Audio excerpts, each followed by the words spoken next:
Hey guys, here comes a brand new episode of SmartLess. We're dropping the ball because it's right around New Year's and I'm about to drop mine too. And here I come into a ball drop Bateman for SmartLess. SmartLess.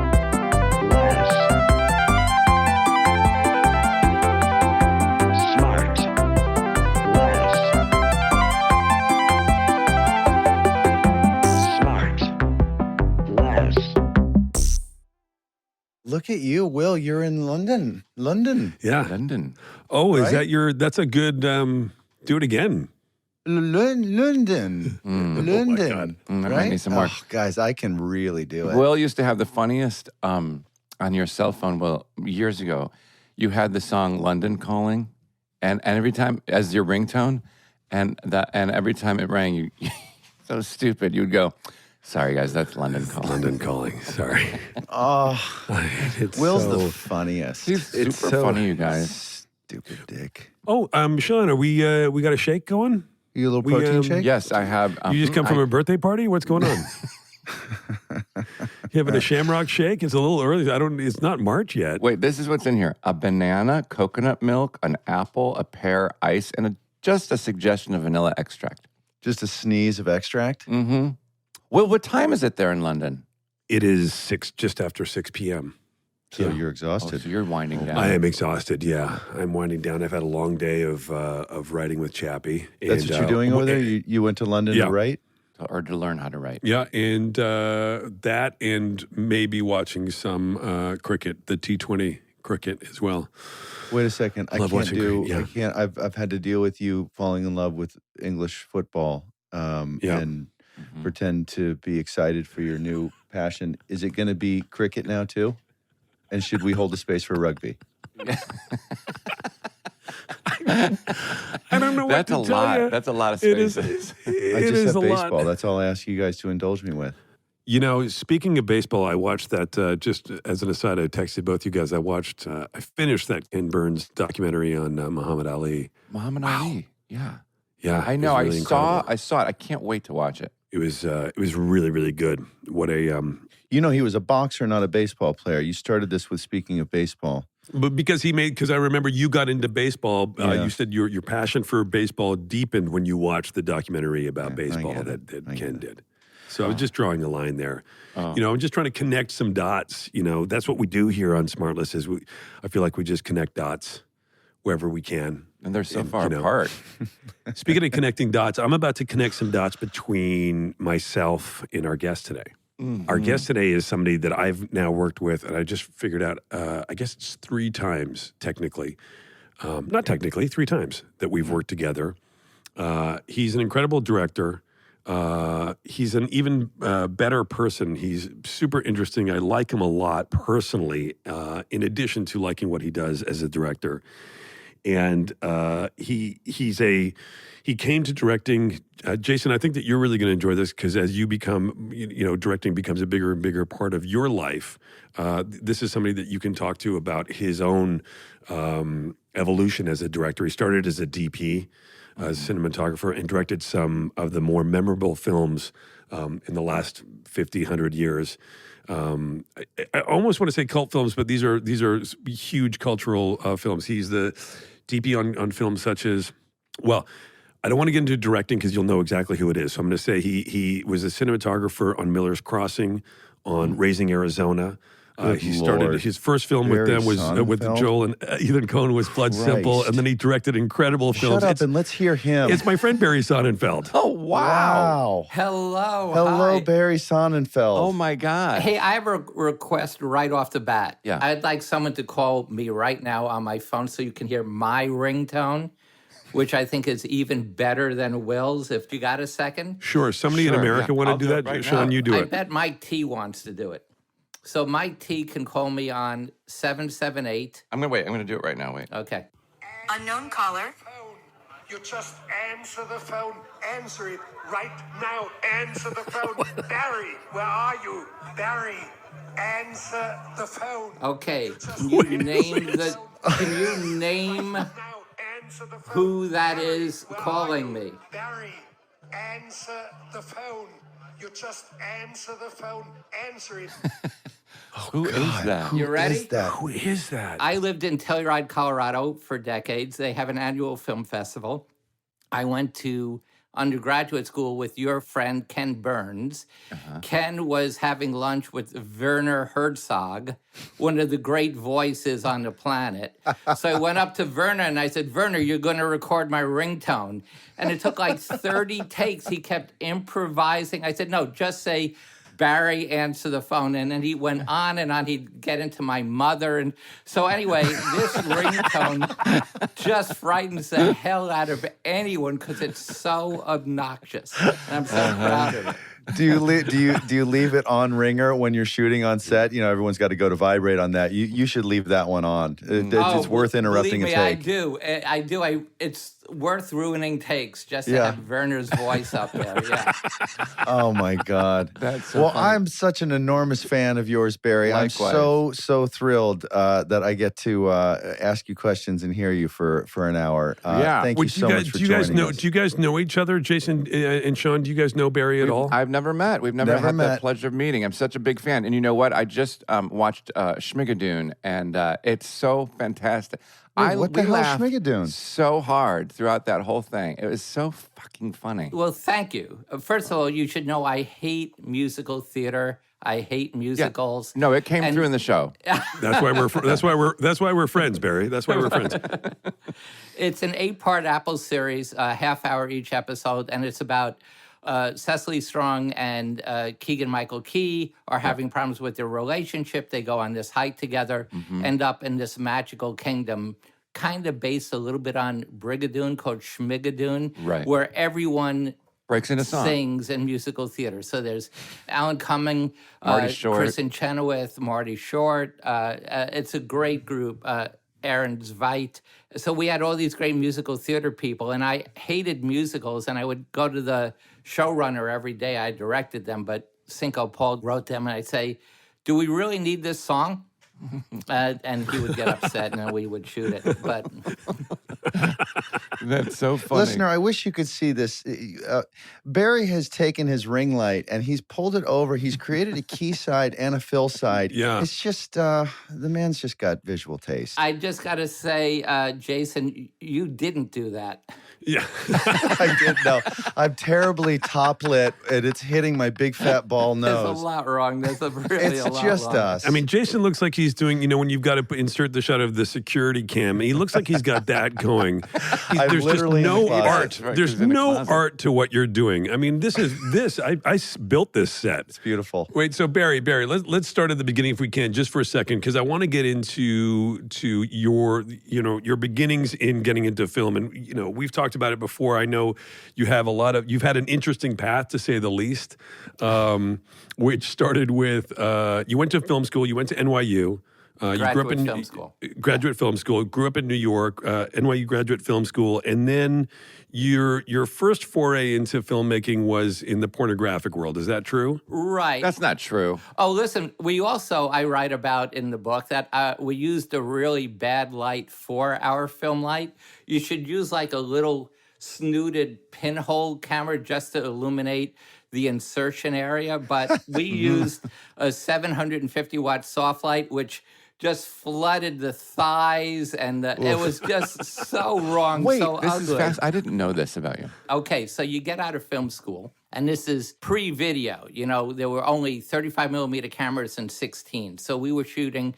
So when I got out of film school, I bought a used 16 millimeter camera, a CP16 reflex, thinking if I owned a camera, I could call myself a cameraman without being like a dilettante, right? Sure. And my buddy who I bought this used camera with got us a job shooting 9 feature-length pornos in 9 days. Oof. And we block shot it. That's so funny. What's that moment like? How do you make that move? And I know you're just paying your dues. How do you make your move from that and then you start getting into the kinds of films that you want to do? Yeah, because it wasn't pornos. And by the way, if pornos were released with smell-o-vision, no one would ever watch a porno again. So the same 16 millimeter camera, I am at a Christmas party where there's no one but wasps and one other Jew. who looks a little bit like Howard Stern, and it's Joel Cohen. We sort of smell each other.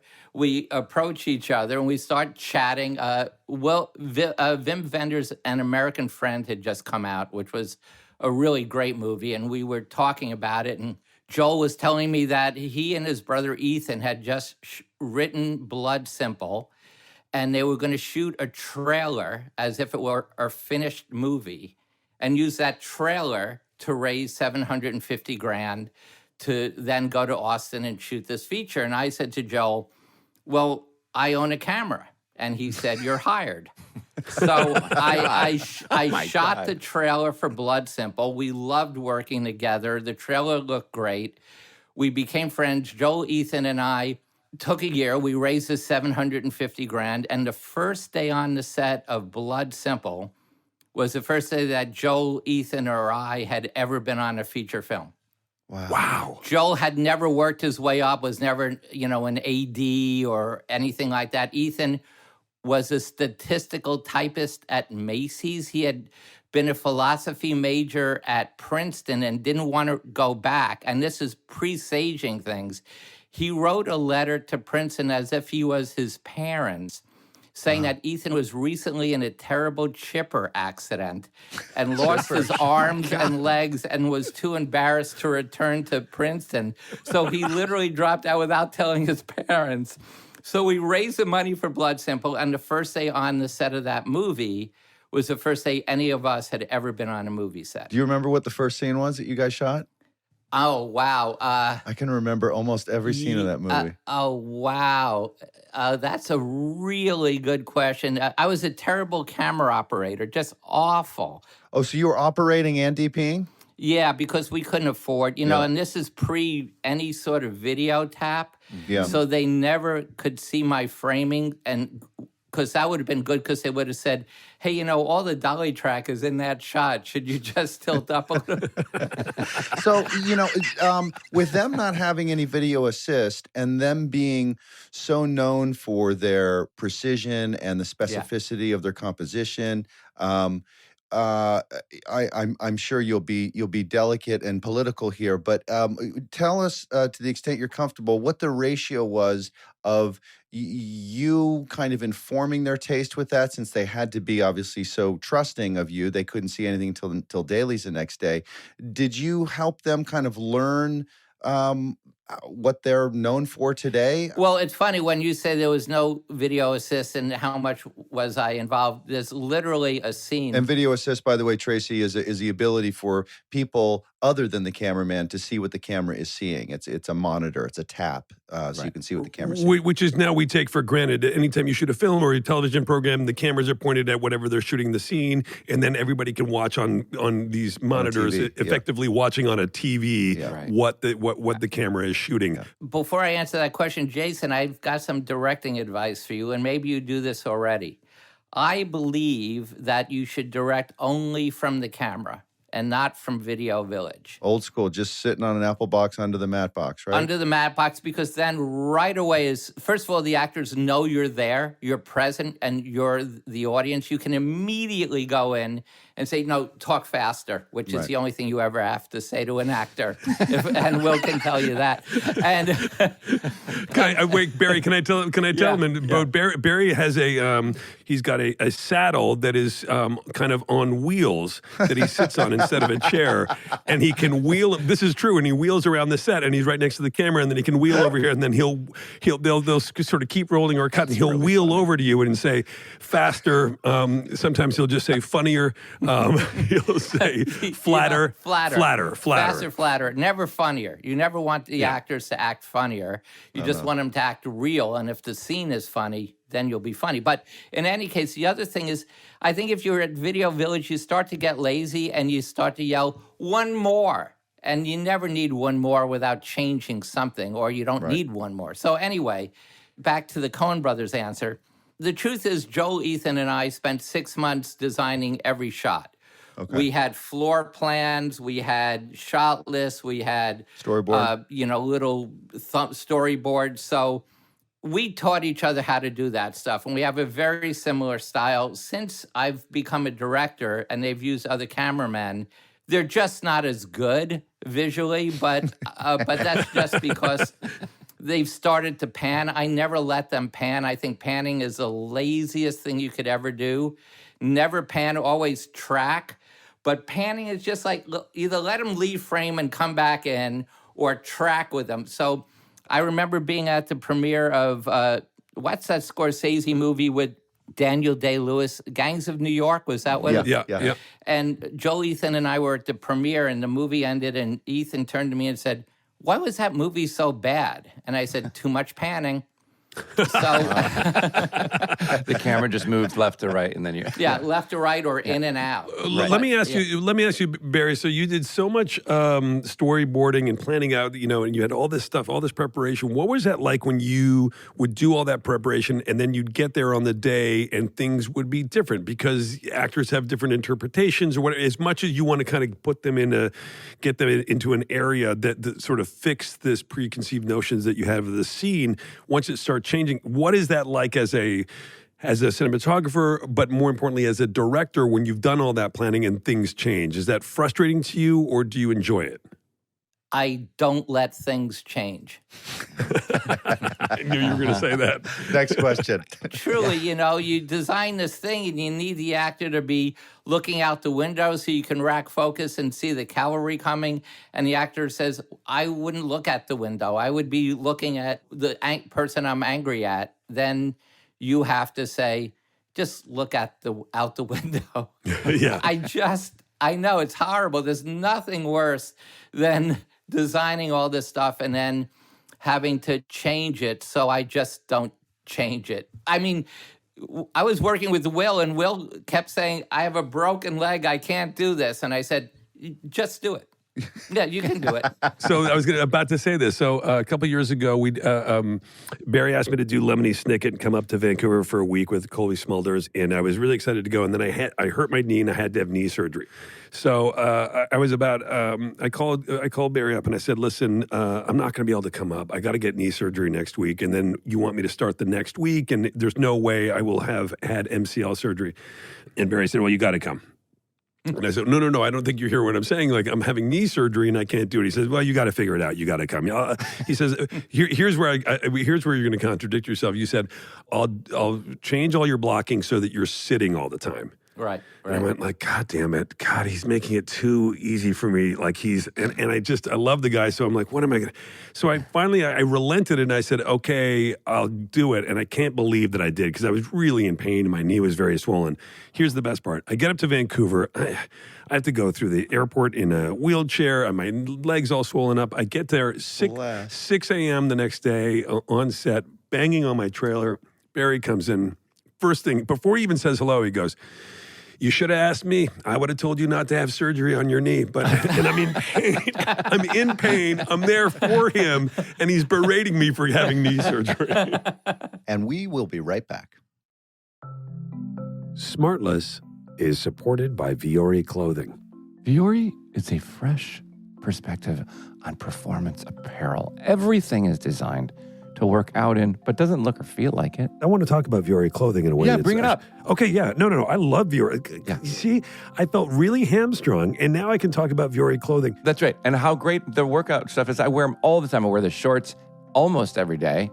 And I wear them to the store, I wear them to the gym, I wear them everywhere. I wear these long, almost like a stretch sweat pant, but it's very thin, comfortable. When I say that I wear them 9 days a week, it's to illustrate a point. Oh, yeah.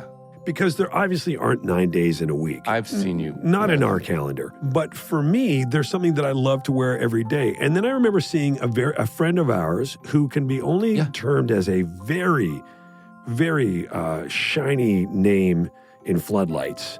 Yes. And this person was wearing those Viore pants. Yeah, without our influence. Without our influence. And then we were blown away. Do you remember that? And we were like, "Oh my God, you're wearing Viore. We love Viore." This is a totally true story. Yeah. Another thing that we love, Viore is reducing and offsetting 100% of their plastic footprint from 2019 and beyond. How about that? Viore is an investment in your happiness. For our listeners, they're offering 20% off your first purchase to get yourself some of the most comfortable and versatile clothing on the planet at viore.com/smartless. That's VUORI.com/smartless. Well, not only are they going to receive 20% off your first purchase, You'll also get free shipping on any U.S. orders over $75 and free returns. Go to Vuori.com/smartless and discover the versatility of Vuori clothing.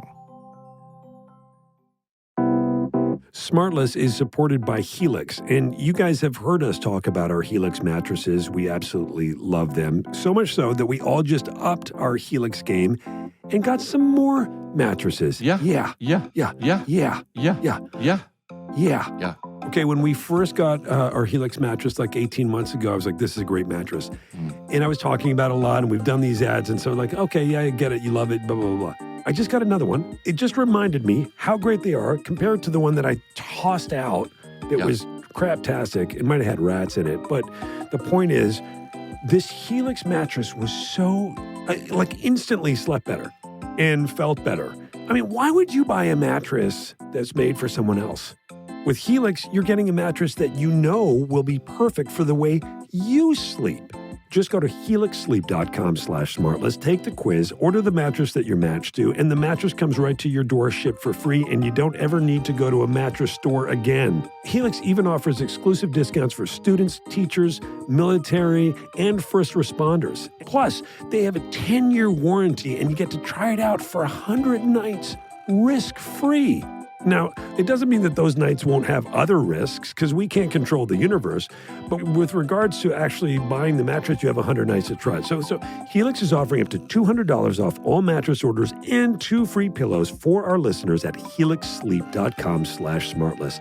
That's helixsleep.com/smartless. Thanks to Liquid IV for their support. I love Liquid IV because it gives me the energy I need to get through a workout. I'll just down one right before I go, and it tastes so good, and it gives me all that energy I need. You know what's really yummy? The pina colada and golden cherry. Delicious. Cooler weather makes it easier to miss signs of dehydration like overheating or perspiration, which means it's even more important to keep your body properly hydrated. And with flu season in full swing, we could all use some extra hydration and vitamins to boost our immune systems. 1 stick of Liquid IV in 16 ounces of water hydrates faster and more efficiently than water alone. Liquid IV is made with clean ingredients. It's non-GMO, vegan, and free of gluten, dairy, and soy. Plus, it contains 5 essential vitamins, more vitamin C than an orange, as much potassium as a banana, and less sugar than an apple. What makes Liquid IV so effective? Cellular transport technology, otherwise known as CTT. It's the optimal ratio of glucose, sodium, and potassium that delivers water and nutrients into the bloodstream.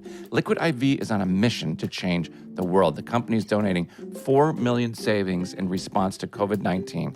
Products are being donated to hospitals, first responders, food banks, veterans, and active military. They've already donated over 11 million servings globally. Grab your favorite Liquid IV flavors nationwide at Walmart, or you can get 25% off when you go to liquidiv.com and use code SMARTLESS at checkout.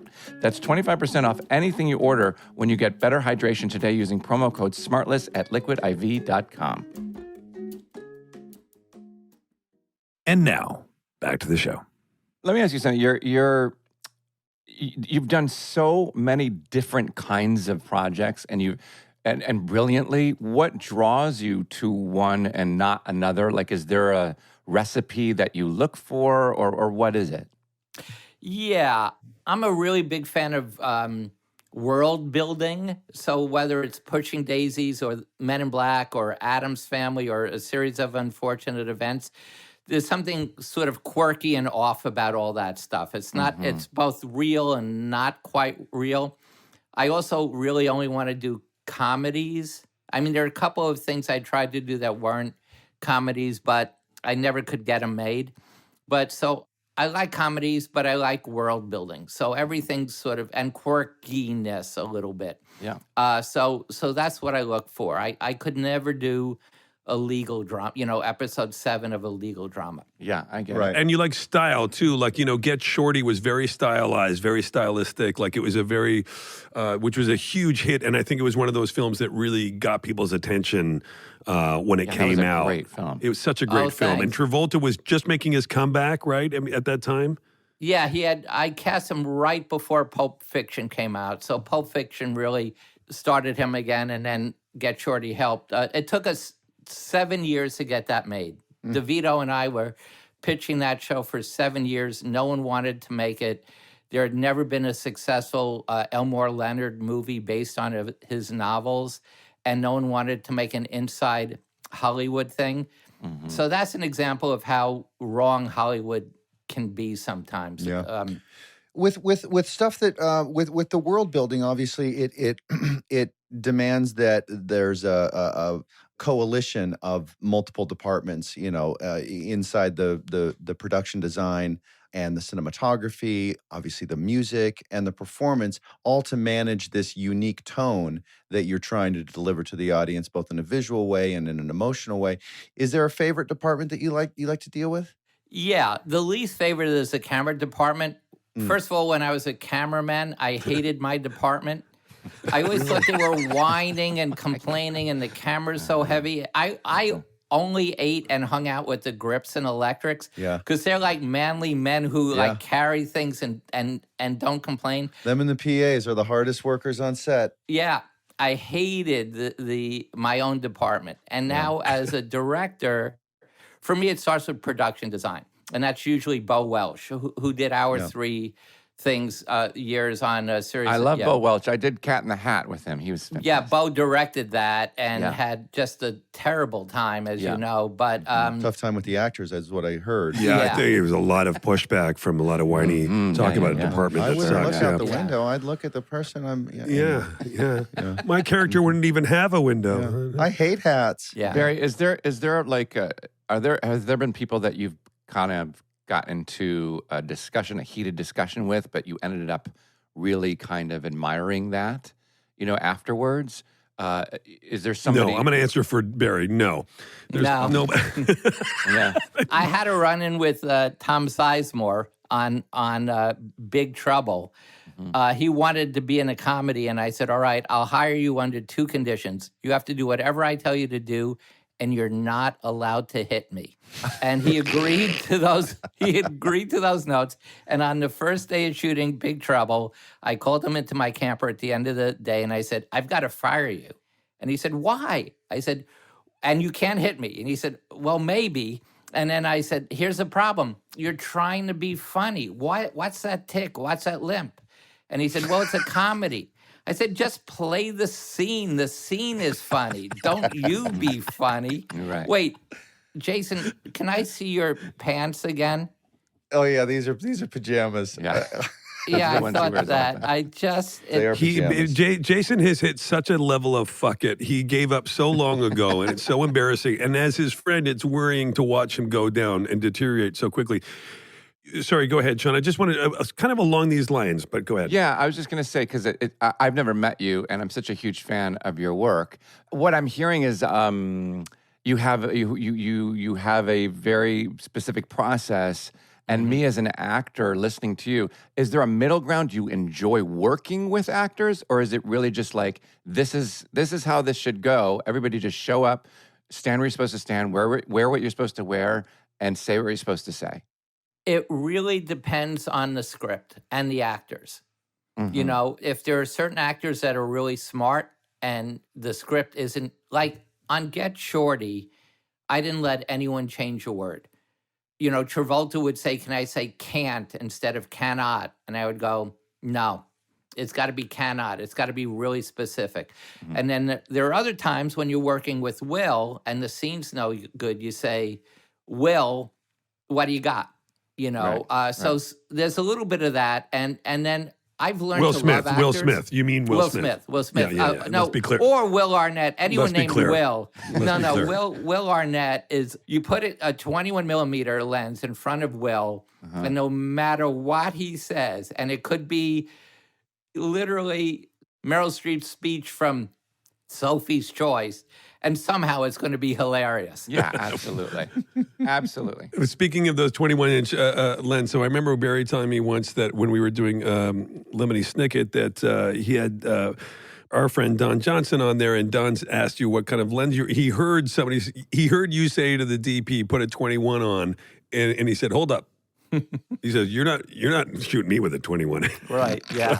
And I was like, so we laughed about it, and he was like, no, you're not shooting me, and blah, blah, blah. He's a handsome guy and stuff. And then I was like, So Don Johnson doesn't get to have but I get the 21 on me, on my dumb face. You do have a dumb face, which is so wonderful about you. Thank you. Let me tell you a quick story about your dumb face. I recently, just this past weekend, was at an event, and I was sitting next to John Hamm, who I know just slightly a little bit. And I said to John, there's a certain subset of actors. There's you, Patrick Warburton, and Will Arnett, that are all incredibly handsome with these deep, low voices, and you so get comedy you're so flat, you're so wonderful. And John's response was, wow, to be put in the same context with Patrick Warburton. Thank you. So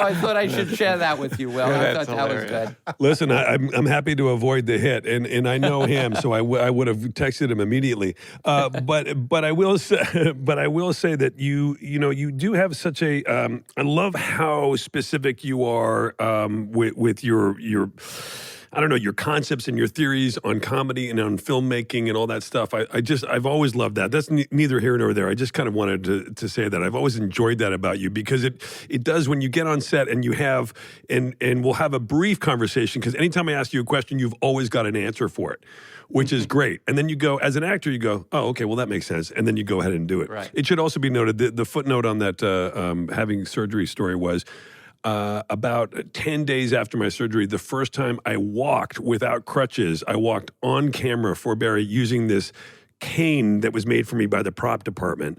And that was the first time I walked. I was like, Jesus Christ, I can't believe I'm doing this. So, Barry, I want to get into your book that you've written called Barry Sonnenfeld, Call Your Mother.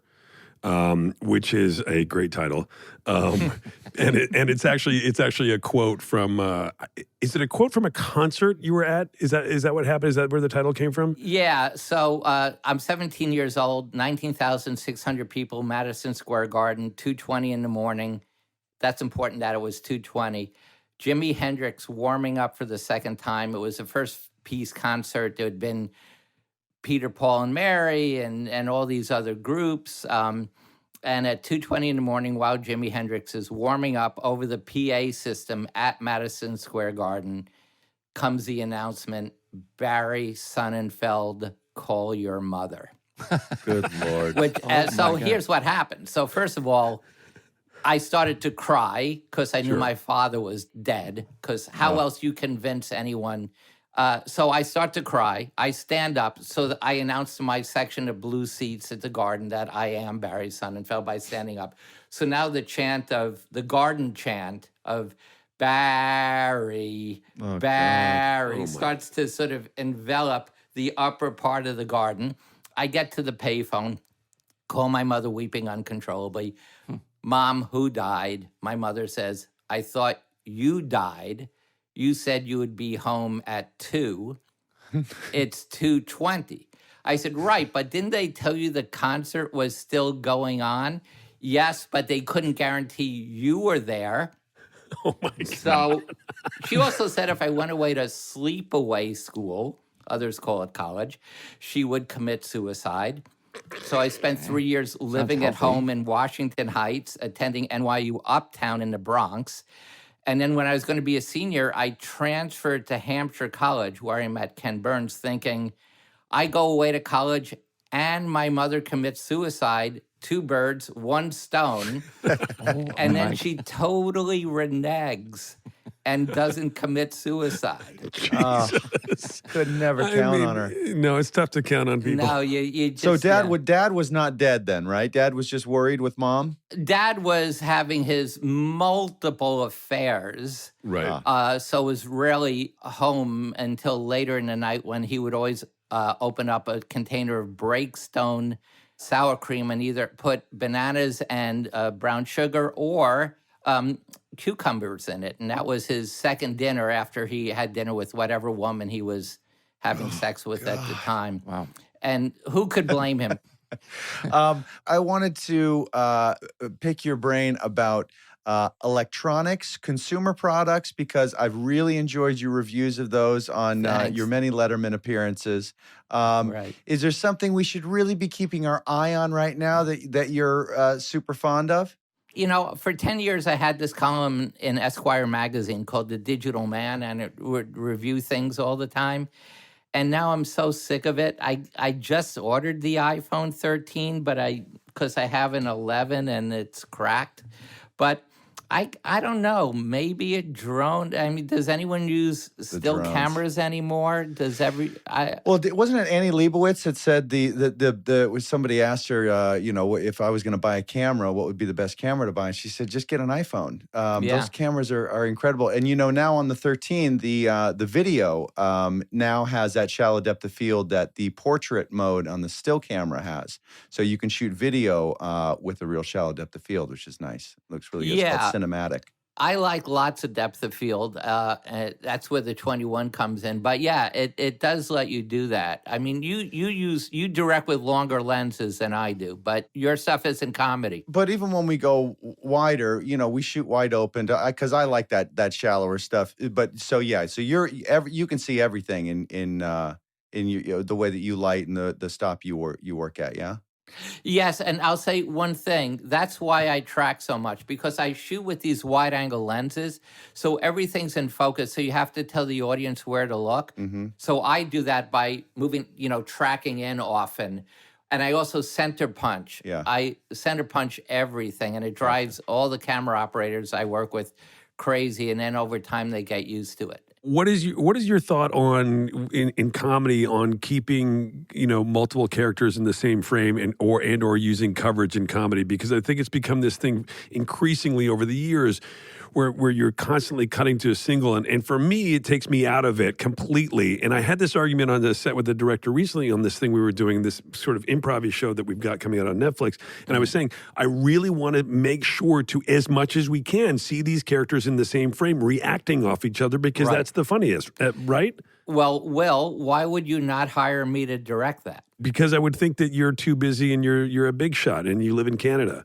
I'm not too busy, and I'm not a big shot, and I'd love to work with you. So let me say, any of you. Okay, here's the thing.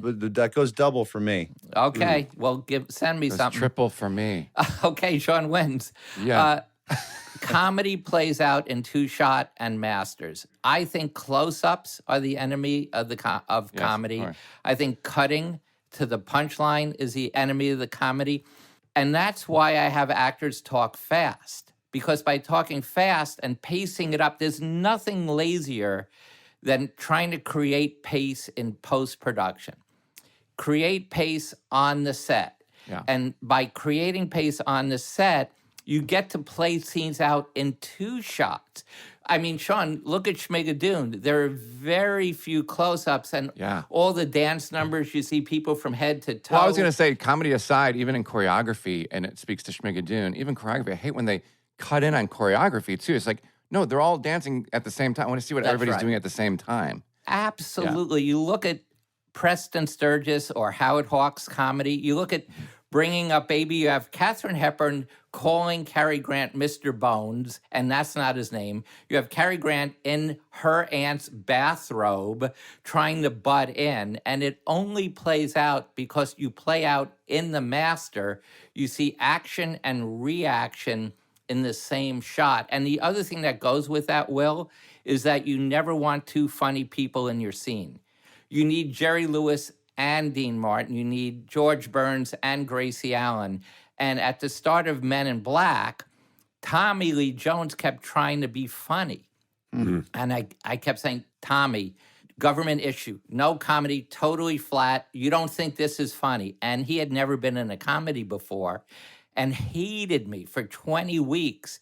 His agent would call me up and say, you only want Will to be funny, Will Smith to be funny. You don't want Tommy to be funny. I said, Tommy will be funnier than Will. The biggest laugh in the scene is the reaction, not the action. You cut to Meg Ryan faking an orgasm in When Harry Met Sally, which I shot with Rob. And as funny as she is faking the orgasm, you cut to Billy Crystal doing nothing, just reacting, and the laugh goes from 100 dBs to 120 dBs. So it's all about the master. It's all about, and the only reason you ever even want to cover it is in case you want to combine the first half of this, but play it in 2 shots and wide shots. And imagine explaining how comedy work and comedy filmmaking works, and you get to throw in the fact that you shot When Harry Met Sally, and you omit the fact that you also shot Big, and you omit the fact that you shot Throw Mama from the Train. I mean, you always forget how crazy your resume is, Barry. Yeah, and the okay, amazing things fine. you've done. Yeah, fine. It's true. We'll be right back. Listener, I hear tell the SmartLess is sponsored by DoorDash. Ever pull into the driveway after a trip to a grocery store only to realize that you forgot the one key ingredient for dinner? Now you got options, y'all. Get the groceries that you need or a backup meal from your favorite local restaurant delivered with DoorDash. You get what you want to eat right now, right here, right to your door with DoorDash. Along with restaurants that you love, you can now get groceries or other essential items delivered with DoorDash. You get drinks, you get snacks, you get other household items in under an hour. Are you craving a late night ice cream? Have your dentures fallen out? You need new sticky in there? Forget the one key ingredient for a dinner? Or maybe you just need to stock up for the week. With DoorDash, you get everything in one app. Now, with over 300,000 partners, you can support your neighborhood's go-to or choose from your favorite national restaurants like Popeyes, I love Popeyes, or Chipotle, and Cheesecake Factory. You know, ordering is easy and your items will be left safely outside your door when you choose contactless delivery and drop-off. I personally have had incredible DoorDash experiences. They have found me out in the wilderness around my campfire. They're incredibly intuitive with the way in which they find the people that order the food. Now, for a limited time, our listeners can get 25% off and 0 delivery fees on their first order of $15 or more when you download the DoorDash app and you enter the code SmartLess. That is 25% off up to $10 value and 0 delivery fees on your first order when you download the DoorDash app in the App Store and you enter code SmartLess. Don't forget that is code SmartLess for 25% off of your first order with DoorDash. Subject to change. Terms apply. All right, back to the show. Because you're such a huge fan of comedy, is there somebody now or a show now or what's out there now that you're kind of really into and like talking about?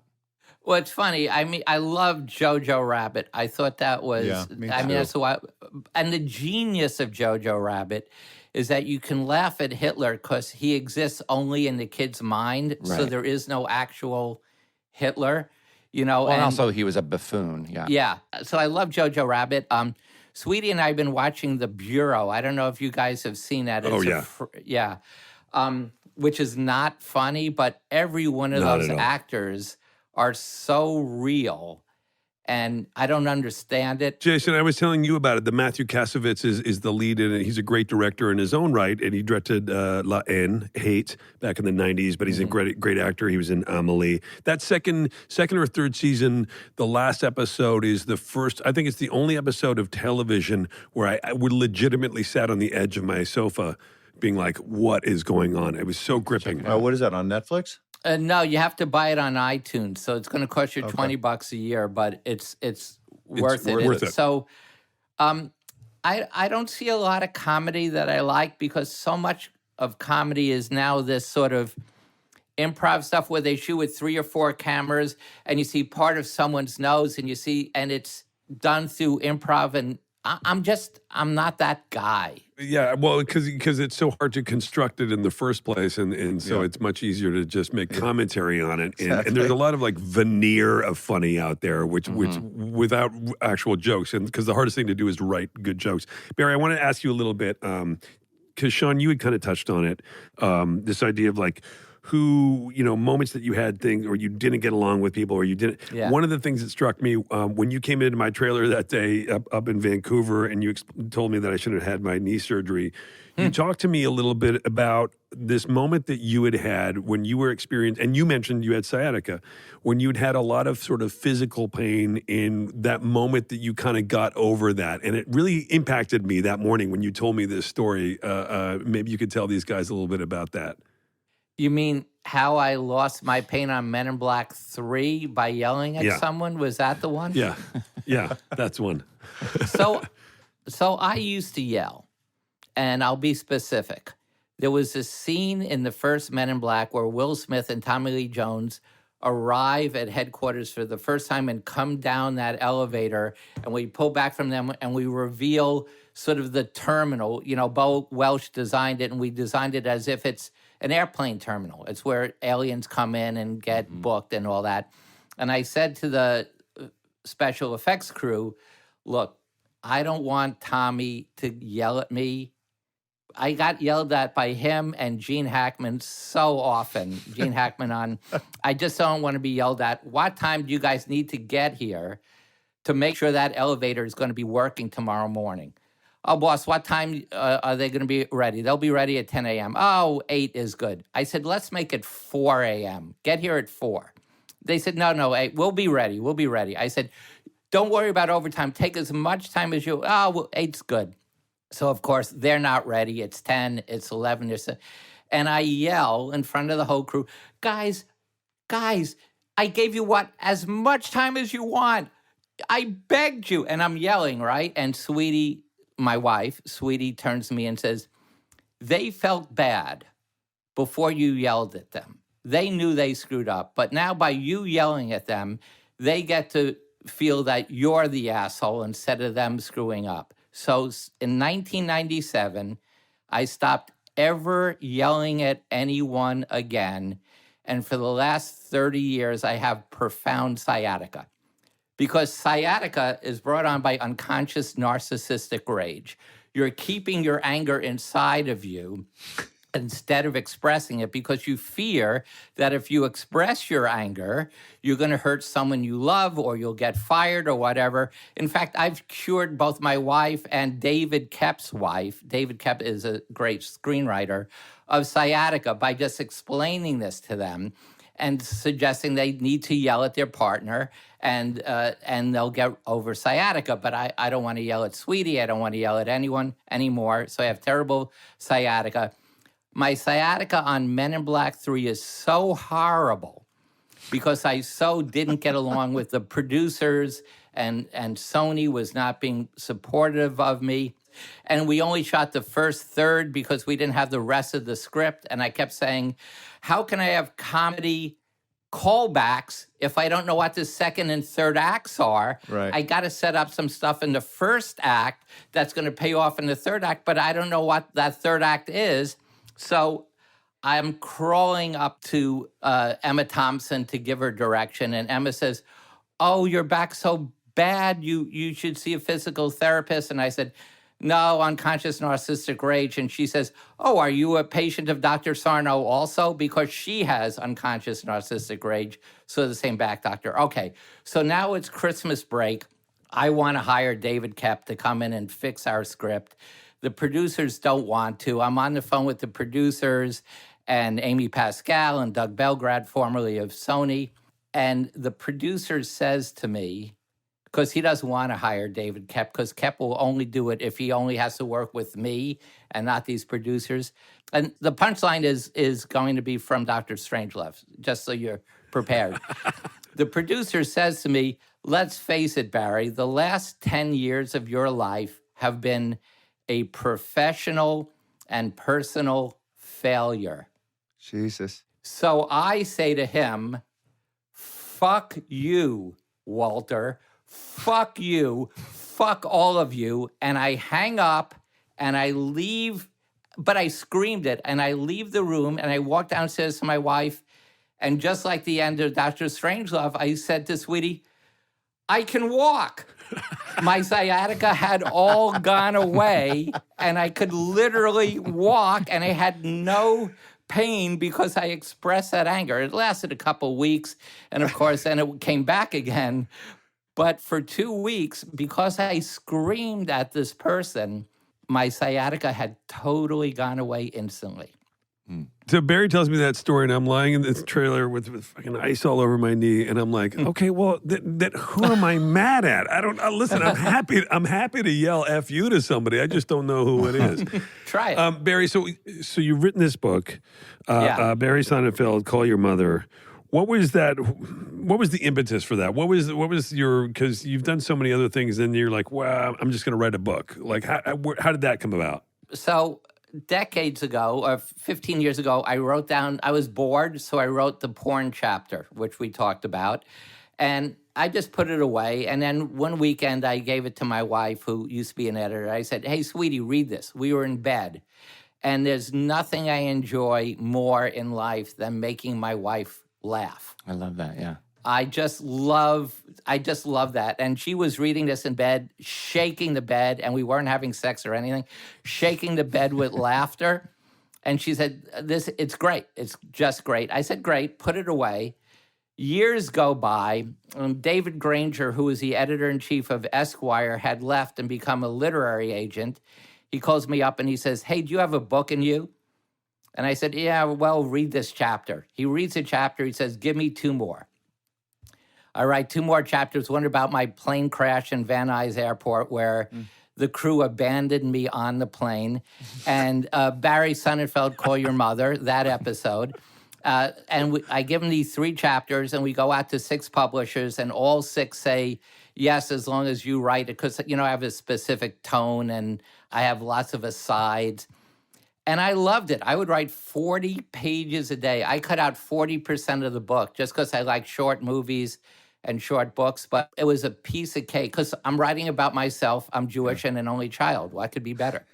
So I loved it. And then we went out with it, and it got a great review in the Times and the Wall Street Journal, and then COVID struck. And, Amazon saying, we will ship this book in the next 18 weeks. So that was really depressing. So Barry, now listen, you mentioned Telluride. You used to live on the East. You grew up in New York, and then you lived in Long Island for many years, and then you lived in Telluride, and now you live in Pemberton, British Columbia. Yeah. It's about a half hour north of Whistler. And I just couldn't. Well, here's the thing. So we're shooting a series of unfortunate events, and it's a closed set. And there's this woman who's kind of sporty and her son, and I'm joking around with her and making fun of her, and she's making fun of me. This is October 2016. And I say, who are you and why are you here? Because I'm goofing around with her, and she says, oh, hi, I'm Christy Clark. I'm the premier of British Columbia. And I say to her, you may be very important to me in 1 week. And the night of the election in 2016, she emailed me and said, are you ready? And I'm one of those guys who actually said yes. And Sweetie and I have moved to Canada. Wow. Yeah. Wow. And Wow. I've seen, you sent me some pictures over the last couple of years. Your place looks incredible, and you love living in Canada, and you love Canadians. Well, we had a pretty spectacular place in Telluride. We had 62 acres and views all the way to Utah, but we were living at 10,000 feet, and we were just getting too old for that altitude. I'm really old. Yeah, you do. You need supplemental oxygen there. It's not uncommon. Yeah. I thought it would be a good idea to pressurize our house. And then I realized the first time someone opened a window, they'd be sucked out into the... So I thought maybe that's a bad idea. Okay, one other question for Jason. Yes, sir. Did you win the Toyota Grand Prix? Or I did, yeah. I attended that race almost every year. I know Brolin was part of that at one point, Mark Consuelos. I became good friends with Bobby Rahal. Oh, wow, really? Through Letterman. In fact, Rahal, I sent Rahal my Lotus Super 7, and he rebored the engine out for me and all that. So, oh, my gosh. Yeah. Do you still race at all? No, I left that. No, but Okay. that was so much fun. I did that. I did it a few times. I really, really enjoyed it. You don't still? Do they still have that race? I want to say I they think do. they might. I'm not down there anymore, but I would always stand at the corner where I knew Mario Andretti would go into the tires because it was always fun watching Mario never finish a race. Let me tell you something. I don't know anything about the Long Beach race, but I do know that if there was a race, any kind of car, stock car or whatever, and it was from Sean's house to Chin Chin in West Hollywood, I tell you, he would win. He would win every time. The He sad knows the part best. is that it's 100% 100% true. Barry, we've taken up way too much of your time, and you've been way too generous with us. And you're such a great guy, and I just love you, and I miss you. And thank you for coming to do this show. And just wish you all the best up in Canada. And I hope we see you soon. I'd love to work with you guys anytime. You're all so really would be a dream. They say don't meet your heroes, but watching you on, doing your interviews, I was hoping that you would be as charming and as friendly and as entertaining as you are there, and now in person, you really are. So thank you for spending some time with us. Loved every second of it, guys. Thank you so much. Thanks, Barry. Thanks, Barry. Bye, Barry. Thanks, Enjoy the rest Barry. of your day. Bye, guys. Bye. Bye. Oh, Will, you got a nice streak going here with your guests. I mean, I know. He's super fun. He's a real hero of mine. Barry's one of those guys. What a thrill. I got to know him because we worked together. We did RV, and then I did a couple days on that. I did one day on Men in Black 3. I was going to say, we said don't put two funny people together, and then I was thinking about the fact that I did this scene with Will Smith, and I was like, well, I guess I was the under. Who was the straight man in that I guess it was me. Yeah, revealed here. I didn't know all the other stuff that he did until you said. I didn't know he did. Oh no, When Harry Met Sally. This guy, he shot, and he's established a lot of what are now kind of tried and true. Crazy, I didn't know that. Sort of aesthetics. It was so nice to meet him, and I always loved him on Letterman. He was so funny. Yeah, that would be so fun to be on set with him, and you just, I'd have to just like. We just turn into soldier mode, right? Because you don't want to be that dick that like says, well, yeah, I don't think if you're going to do a Barry Sonnenfeld project, you sign on for that and service what he's doing because it's so beautifully specific. Yeah. And he just goes faster, flatter, faster, flatter, just faster. I love that. And he does. He just wants you to kind of get it out and really trust the material. And so, you've got to kind of, and, he's done so many things that were great. Men in Black, obviously, and Get Shorty. All those things were just, he was able to rely on those great scripts that he believed in and shot them. And I don't know, man. Anyway, great guy and so interesting too, right? Such an interesting life he's led. Fascinating. And I can't wait for the book. I know. You don't read. I know. I was just trying to say something nice about When's his the last book you read? I'm reading right now these old books that I read when I was like in junior high. These like mystery books. Rereading. Are we talking about like Choose Your Own Adventure books maybe? What are the Hardy Boys doing now? Yeah. No, hey, did you guys ever see that movie House with a Clock in Its Walls a few years ago? I did not, but I know of it. Yeah, so that whole series I was such a fan of as a kid, so I'm rereading them. Okay. So you're just rereading. You don't want to just start to read some new books? Nothing that's going to further my brain. I just want to go back. Yeah, right. Yeah. What about you, Will? You're still combing through World War II history? No, I've been reading this book about this guy it's actually a detective novel set in that era. It's pretty fascinating stuff, but it's like historical fiction. And just when you read, you're not sitting down at 4 p.m. in the middle of the afternoon and reading books, sometimes, right? I mean, it's the only thing. It just puts you to bed, right? It's like the last half hour of every day. That's my thing. Like reading just that jacket title would put me to sleep. Yeah. Well, I read it at night. Like I do. That is my one sort of luxury that I allow. Sometimes I'll be, I'll get into bed and I'll be like, you know what?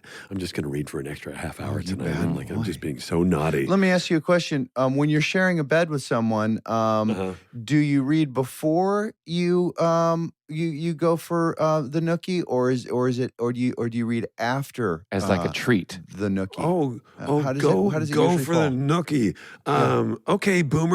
I don't know. Listen, man. What? Do you just kind of feel it? Stop making it sound so sexy. Yeah. Do you just kind of sit there with your book with your bifocals on and hope that she notices this hot dude? Hey, I don't pencil in my sexual engagements like, it's going to be at 9:05 and I'm going to do that and get. Or is it like a nookie foreplay thing? Like, watch me read and see how hot I am as I read my book. Listen, I'm just like, no, I just do it anytime. Like, I'll just be like, whenever. Yeah. Well, listen, he was. Thank you for bringing him on. I was wanting to meet him, so that was cool. Yeah, for sure.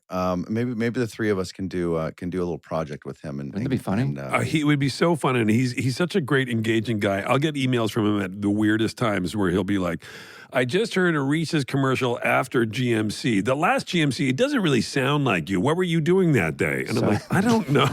Like in an email. So then I have to email him like, I don't know, man. What's wrong with it? And he's like, how do you end your emails? Yours truly. I love you forever, Will. And then bye. Yeah, no, here comes Sean teeing himself You up. say yours truly, and then you say something like, bye.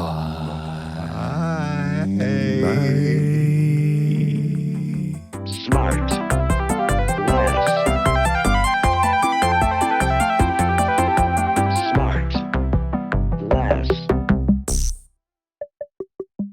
SmartLess is 100% organic and artisanally handcrafted by Bennett Barbaco, Michael Grant Terry, and Rob Armjarf. SmartLess. Our next episode will be out in a week wherever you listen to podcasts, or you can listen to it right now early on Amazon Music, or early and ad-free by subscribing to Wondery Plus in Apple Podcasts or the Wondery app.